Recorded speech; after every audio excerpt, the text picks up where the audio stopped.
रहे कि तू ऐसा नबी भेज जो हमें इस गुलामी से आजाद करे। तो अल्लाह ने इनकी तरफ हजरत मूसा अलैहिस्सलाम को भेजा। हजरत मूसा ने फिरौन को डिफीट करके बनी इसराइल को आजाद किया। हजरत मूसा अलैहिस्सलाम से कई सदियों बाद हजरत ईसा अलैहिस्सलाम का वक्त आया। उस वक्त बनी इसराइल फिलिस्तीन में रोमन्स के अंडर थे और करप्ट जूइश प्रीस्ट इनके इमाम थे और कई वक्त से इनमें कोई नबी नहीं आया था।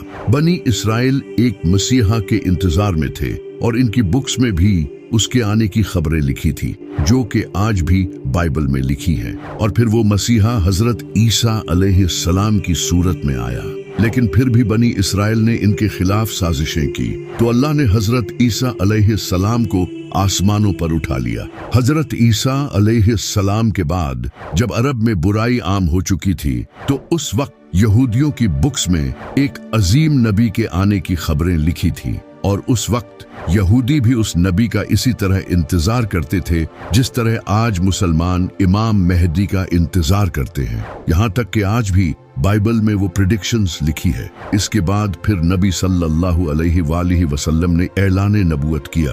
तो ये जो मसीहा का कॉन्सेप्ट है ये बनी इसराइल में पहले से मौजूद था। इसी वजह से इस्लाम के एक बेहतरीन स्कॉलर और पोएट अल्लामा इकबाल भी इमाम मेहदी के इस कॉन्सेप्ट को नहीं मानते थे। इनका ये कहना था कि ये कॉन्सेप्ट मुसलमानों ने यहूदियों और क्रिश्चियंस से लिया है। जब अब्बासी खिलाफत के दौर में मुसलमानों पर जुल्म हो रहा था तब मुसलमानों में ये कॉन्सेप्ट फैलने लगा कि बहुत जल्द एक मसीहा आएगा जो सब ठीक कर देगा। अल्लामा इकबाल का कहना था कि मुसलमानों का किसी मसीहा के इंतजार में जुल्म सहते रहना ये बहुत ही खतरनाक है। इसी वजह से वो इमाम मेहदी के इस कॉन्सेप्ट को नहीं मानते थे। सिर्फ अल्लामा इकबाल ही नहीं बल्कि इब्ने खालदून जो एक स्कॉलर और फिलोसोफर थे वो भी इमाम मेहदी से रिलेटेड अहादीस की सनद से अग्री नहीं थे। लेकिन अगर देखा जाए तो इमाम मेहदी से रिलेटेड अहादीस तकरीबन हर बड़ी हदीस की किताब में मौजूद हैं सिवाय बुखारी और मुस्लिम के।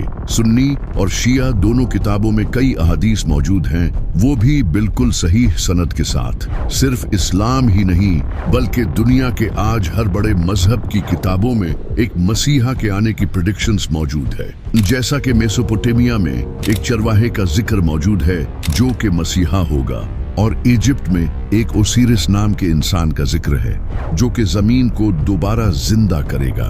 इसी तरह ज़ोरोआस्ट्रियन मजहब में एक ज़ाराथुस्ट्रा नाम के इंसान का जिक्र है जो कि आखिरी वक्त में पैदा होगा और एक बड़ी जंग लड़ेगा। इसी तरह हिंदू कल्कि अवतार को मानते हैं जो कि कलयुग के वक्त आएगा।